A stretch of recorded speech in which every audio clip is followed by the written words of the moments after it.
Today our topic is communication regarding the impact of treatment on the patient and his or her loved ones. Mary and Peter had been dating for about a year before she became sick. Theirs was a sexual relationship. They had had intercourse 1 to 2 times a week. During the course of her treatment program, the oncologist notes that Peter inconsistently comes with her to visits. So he asks her, "How are things with Peter?" She hesitates and looks sad. The oncologist should then reflect this by saying, "Tell me more." Mary will then say, "He doesn't look at me the same way." The oncologist should now be thinking about their sexual relationship and inquire further. To help us with the topic of discussing sexual dysfunction with patients and their loved ones, I have invited Rachel Hoffman, a sex therapist at the Long Island Institute of Sex Therapy, to help us out.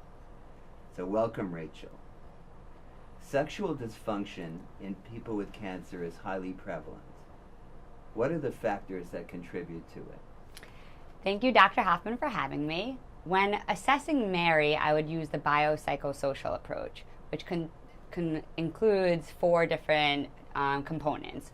One of them is biological, the next is psychological, then there's interpersonal, and then there's cultural.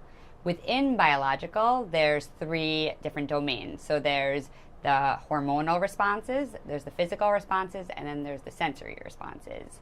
So the hormonal responses would be the decrease in estrogen with Mary, even though she's 3 years post-menopause. It could lead to vaginal dryness, hot flashes, and definitely a low desire in her relationship.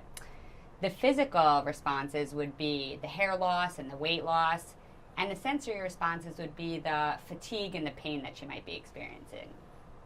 Then there's the psychological. So we have to think about what Mary's emotional reactions would be. So obviously there's some body changes. So with body changes, she's going to have a decrease in self-esteem. She's going to be looking in the mirror and feeling, some body image issues. She's definitely going to be experiencing maybe a loss of femininity because she had some hair loss. And she might be experiencing a lack of motivation, some anxiety, and some depression, which leads into the interpersonal part of her relationship. With interpersonal, there's going to be a change and a shift in roles in the relationship.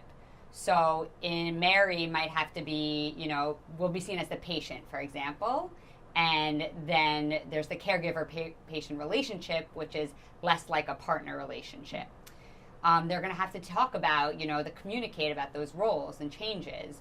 She might also be significantly less intimacy in the relationship, which will be a problem for them because it might be due to Mary's lack of feeling of intimacy, but it also might be due to Peter's lack of intimacy. So with that being said, they're going to have to learn how to communicate through those issues together. And lastly, there's the cultural part of it, which is looking at where Mary received messages in relating to sexuality. For example, does religion play a role in their relationship? Does family values play a role in their relationship? So looking at all those different components, I would then figure out, what is the actual sexual dysfunction? For example, is it the low sex drive that they're coming in to see me for? Or is it Peter's lack of arousal for Mary? And what does that mean? Is it erectile dysfunction? Is it performance anxiety? Is he worried about hurting her? And so as you can see, all those different components can play a role in how I assess and treat Mary. Okay. So sexual dysfunction in the cancer patient and their loved ones is clearly a very complex topic. How do we begin to address this issue from the point of view of the primary oncologist in terms of overall assessment? So the first thing I would say to oncologists is to become self-aware with their own comfortability working with patients. So for example, maybe you feel uncomfortable asking patients about their sexuality. And it's better to be self-aware about, what triggers you, because if you're more self-aware, you can ask for help. And you could say, I'm really uncomfortable asking, my patients about this issue. Can you help me? Can you guide me through it? So first, being self-aware about what your comfort topics are in terms of sexuality. The next step I would say is to use the PLISSIT model because it's pretty simple and straightforward. First is providing permission to the patient. So that's permission to talk. So just saying, giving empathy and saying, I really want to listen to you. I really want to hear what you have to say. I care about you. That's the first step in general that you can provide for a patient. After that is limited information. So for example, with Mary, maybe Mary would benefit from a specific type of lubricant. So in that case, it would be helpful for have some sort of information about what types of lubricants might be good for Mary to use, what might be dangerous for Mary to use. So in that sense, just providing some sort of limited information so that, as a professional, you can show Mary that you're interested and you care about her case. Then there's specific suggestions. So again, giving Mary some sort of tools that she can use with her relationship, or telling Mary, I'm here to help you. And maybe in terms of, for example, if Mary has to have surgery or if Mary has to get reconstruction, I know for her specific case, it was ovarian cancer, but let's say with a patient with breast cancer, if they're undergoing reconstruction, you might want to talk to them about what it might mean to get a nipple reconstructed, because it might be different than what it felt like previously. So just that's specific suggestions. And next, it's intensive therapy. So let's say you feel like you've spoken to Mary, you feel like you've spoken to your patient, and you feel like they need more help. And so having a network and having people that you can refer to in that scenario is really important. So meeting people in your community, like sex therapists, under the AASECT. So AASECT is the American Association of Sex Therapy Therapists and Counselors. So you can just go online, look through AASECT's website, and find counselors and therapists in your area that you can refer to. You should also have, obviously, connections with gynecologists, endocrinologists, just so your patients feel like you're really supporting them throughout this process. So that, if they come to you and you've worked through it with them, you can next say, here's the next step in your treatment, going to a sex therapist or going to see another professional. Okay. Suppose Mary is referred to you and will very likely be referred to you by the oncologist, given the complexity of her case, and with regard to the fact that if she cannot transition through the sexual dysfunction, it might make it even harder for her to traverse the whole treatment period and be a barrier to completing her treatment. And she is referred to you. Mm-hmm. How would you approach her treatment? So the first thing I do with any of my clients is conduct a sexual history. So I would ask Mary about her previous sexual relationships. I would ask Mary about the initial stages of her relationship here. Figure out, what was sex like for them prior to diagnosis, just so you have a baseline of what to compare it to. Once I take a full sexual history, I would recommend two things. One, individual therapy with Mary, and one is couples therapy. So the individual therapy is really to work on, Mary's self-esteem, making sure she feels confident in the relationship, understanding the changes in her body. Couples therapy would work more with communication between the partners, figuring out, like I said before, with the role changes and shifts in the relationship, having them figure out, how to navigate maybe the patient-caregiver relationship. So communication in that respect is very, very huge for treatment.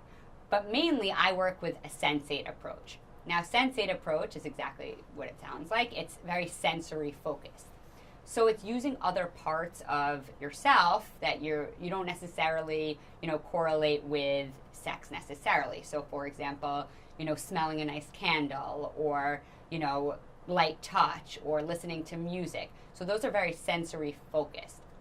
So, for example, with Mary, she would start off with these exercises on her own, really exploring her own body, figuring out, what areas of her body are less painful than others, using lotion, figuring out, what sense of smells relaxes her. So the sensory experience would be very much directed towards Mary initially, just so that she feels comfortable with herself and her own body changes. Next, we would bring Peter into the equation, and we would work with them together, figuring out what trigger points on Mary are the most comfortable for her. And we would work, again, with communication, having them being able to explore with one another, this is more painful for me, this feels better for me. And again, working with the senses, maybe having an exercise where they have candles and they smell together and they figure out which scents relax both of them together. Using music. One of the things that I found to be great for couples going through something like this is with hair loss. I had a couple who actually went to purchase wigs together, and you turned into a date experience because she would try on wigs and he would talk about which one looks good on her, and they really had a great time doing it. And it turned something that typically is such a serious issue, obviously, into something that was fun and exciting for them, and they were able to laugh together. So we're very creative, obviously, with our clients, and it's a very individual basis. But again, working definitely from the sensory experience would be the first approach. I just want to add something. Can I add something? Yeah. Okay. I also just want to add that one of the most important lessons to learn from this is that this course is very unique. So you're getting a very different perspective, obviously, of walking through a patient navigating cancer. The people you work with in the field are not necessarily getting this course. So part of your role is really speaking to your peers about the role that sexuality plays with a cancer diagnosis, because your coworker could be the person who's uncomfortable discussing this. So if this is open communication, then you're going to be able to ask them questions, you're going to be able to guide them through this process. So being able to take the knowledge that you've gained today and bringing it to the workplace is going to be a tremendous value for you moving forward. Well, I want to thank you, Rachel, so much for taking your valuable time to talk to us about the issue of communication with patients and their loved ones about sexual dysfunction. And I think that by doing so, you will have definitely aided these first-year oncologists, and by extension their peers, as you say, in really exploring a domain of the patient as person. And that is really the core focus and mission of this course, is to explore all domains of the patient as person.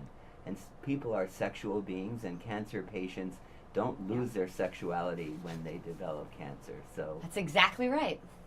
That's exactly right. Thank you.